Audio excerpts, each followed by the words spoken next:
नवम वर्ग के प्यारे छात्र छात्राओं, आप लोगों को सर्वप्रथम मेरा सुप्रभात।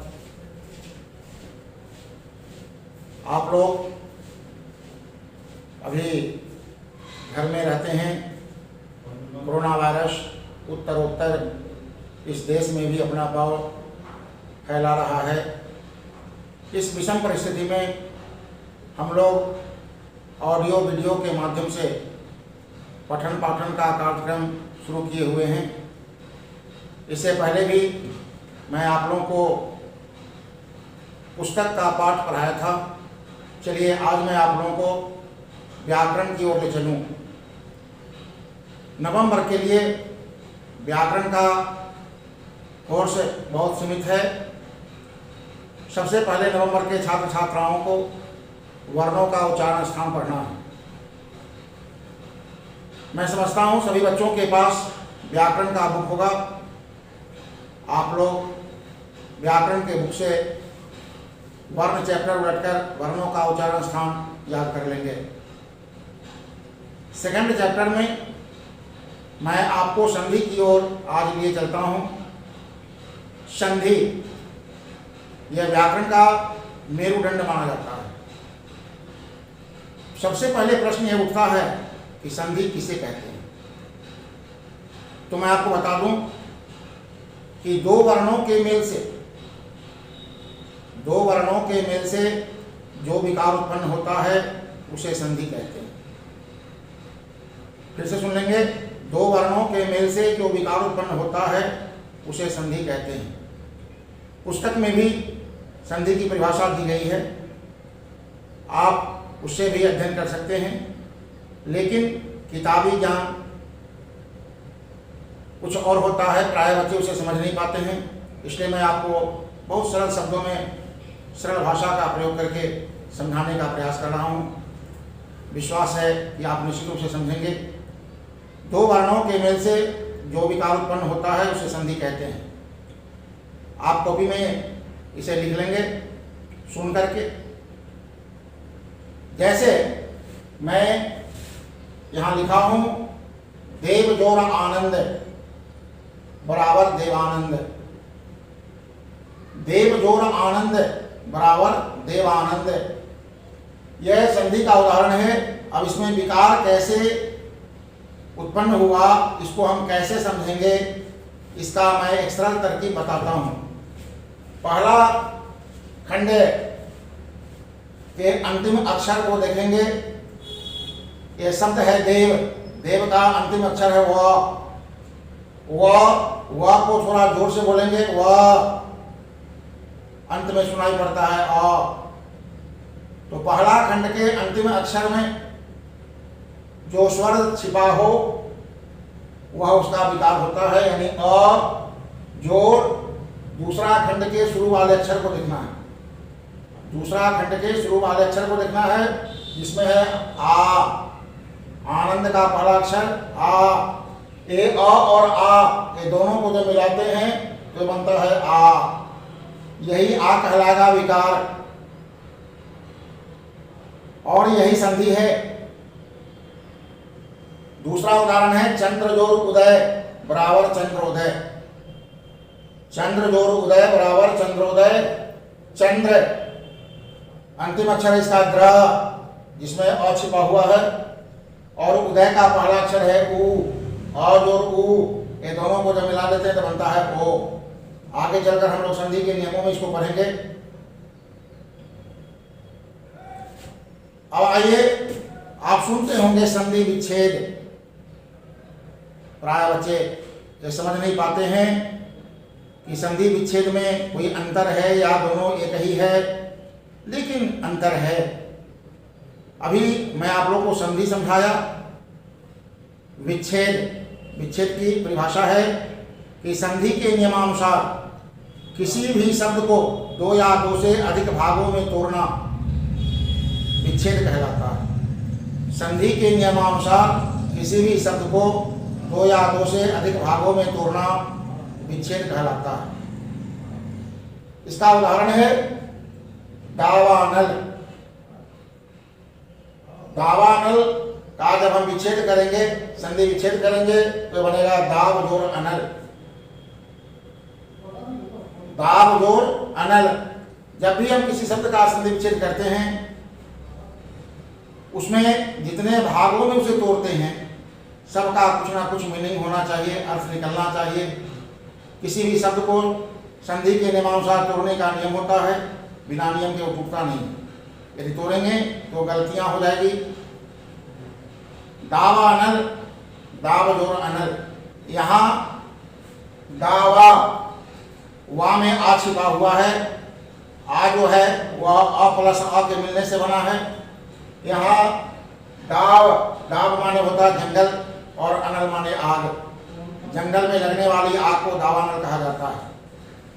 तो हम देखते हैं कि जब हम दावानल को तोड़े, संधि विच्छेद किए, तो दाव और अनल, दाव का भी अर्थ निकला और अनल का भी अर्थ निकला। दूसरा उदाहरण है समुदाय, जिसका संधि विच्छेद है सम जोड़ उत जोड़ आय। सम जोड़ उत जोड़ आय, ये समुदाय का संधि विच्छेद है। प्यारे बच्चों, आगे मैं आपको बताऊं कि संधि के 3 भेद होते हैं। संधि के 3 भेद होते हैं, स्वर संधि, व्यंजन संधि और विसर्ग संधि। स्वर संधि, व्यंजन संधि और विसर्ग संधि। मैं परिभाषा को बता रहा हूं, आप अपनी अभ्यास पुस्तिका में सुन करके लिख लेंगे, ताकि कालांतर में आप विस्मृत न हो, आप भूले नहीं। स्वर संधि, तो स्वर वर्ण के साथ, स्वर वर्ण के मेल से जो विकार उत्पन्न होता है उसे स्वर संधि कहते हैं। स्वर वर्ण के साथ, स्वर वर्ण के मेल से जो विकार उत्पन्न होता है उसे स्वर संधि कहते हैं। आप ध्यान देंगे,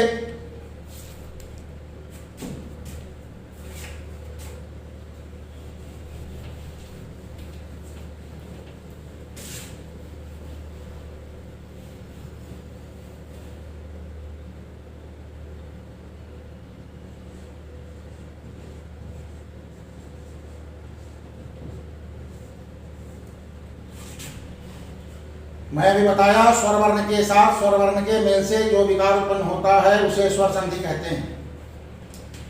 सबसे पहले हम लोग जान लें कि हिंदी वर्णमाला में स्वर की संख्या 11 है। हिंदी वर्णमाला में स्वर वर्णों की कुल संख्या 11 है। अ, आ, हर्ष ई, दीर्घ ई, हर्ष उ, दीर्घ उ, री, ए, ऐ, ओ, औ। ये हिंदी वर्णमाला के स्वर कहलाते हैं। अभी मैं जो आपको उदाहरण दे रहा हूं स्वर संधि का, कि स्वर वर्ण के साथ स्वर वर्ण के मेल से जो विकार उत्पन्न होता है उसे स्वर संधि कहते हैं। आप ध्यान देंगे,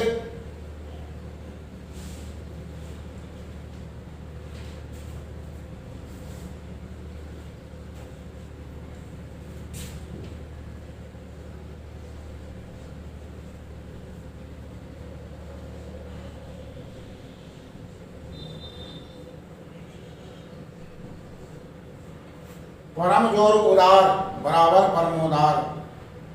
अब यहाँ देखिए, मैं विकार स्पष्ट करने के क्रम में आपको समझाया था कि प्रथम खंड के अंतिम अक्षर को देखेंगे, यानी इसका अंतिम अक्षर है म में छिपा हुआ है अ, और उदार के शुरू वाले अक्षर पर ध्यान देंगे, ये है हर्ष उ। अ और उ मिलकर क्या बना, ओ। तो यहाँ अ भी स्वर, हर्ष उ भी स्वर, और इन दोनों से जो बना है ओ भी स्वर है। तो जब किसी शब्द का हम संधि विच्छेद करें और उसका विकार स्वर स्वर हो, उन स्वर वर्णों के मेल से जो विकार उत्पन्न होता है वही स्वर संधि है। इस तरह से परमोदार, यदि क्वेश्चन आ जाए कि परमोदार किस संधि का उदाहरण है, हम इस क्वेश्चन का आंसर जानने के लिए पहले परमोदार का संधि विच्छेद करेंगे। परम जोर उदार, उसके विकार पर ध्यान देंगे। और उ, यानी जब देखेंगे दोनों विकार स्वर है तो वह स्वर संधि का उदाहरण है। एक और उदाहरण से इसको हम समझे।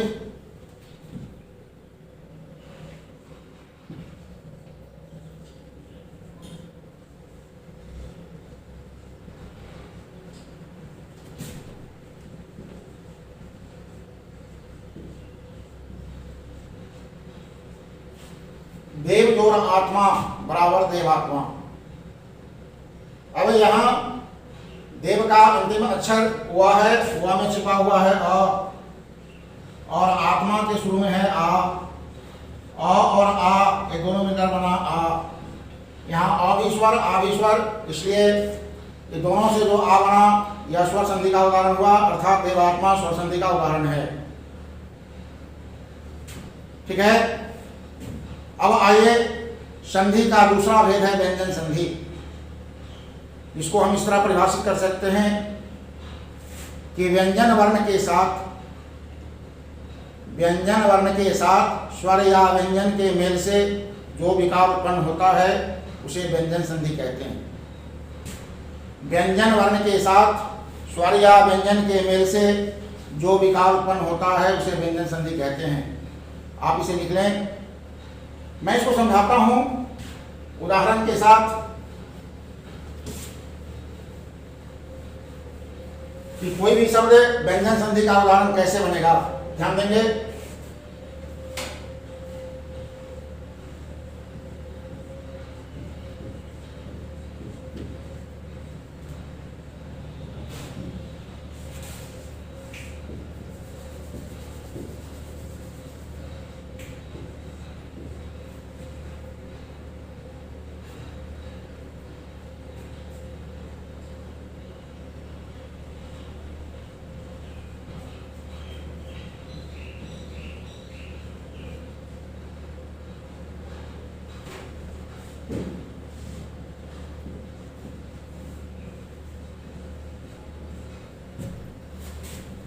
यहां आप देख रहे हैं समजोर सार बराबर संसार।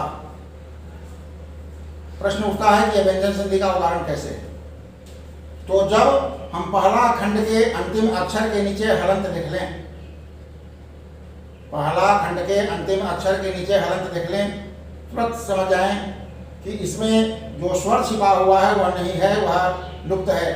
क्योंकि हलंत इस बात का परिचायक है कि म का अ उसमें समाहित नहीं है। तो जब किसी खंड के प्रथम अक्षर के नीचे हलंत दिखाई दे तो हम तुरंत समझ जाएं कि यह व्यंजन संधि का उदाहरण है। सम जोर सार बराबर संसार। यहां चूंकि सम के अंतिम अक्षर म के नीचे हलंत है और दूसरा खंड के शुरू में व्यंजन संधि है। मैं परिभाषा में बताया कि व्यंजन वर्ण के साथ स्वर या व्यंजन दोनों में से किसी का मिलन हो, उससे जो संधि होगी वह व्यंजन संधि कहलाएगी। इस तरह से संसार व्यंजन संधि का उदाहरण है। उसी तरह से दूसरा उदाहरण समजोरगम संगम। उसी तरह से इसको भी समझेंगे। यहाँ म के नीचे हलंत है जो बताता है कि म में स्वर नहीं है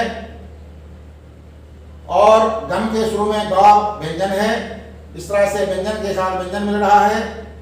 इस तरह संगम व्यंजन संधि का उदाहरण है। चलिए मैं आपको ले चलता हूं। तीसरा संधि है विसर्ग संधि, जिसकी परिभाषा है विसर्ग के साथ स्वर या व्यंजन के मेल से जो विकार उत्पन्न होता है उसे विसर्ग संधि कहते हैं। विसर्ग के साथ स्वर या व्यंजन के मेल से जो विकार उत्पन्न होता है उसे विसर्ग संधि कहते हैं। आप इसे लिख लें। जैसे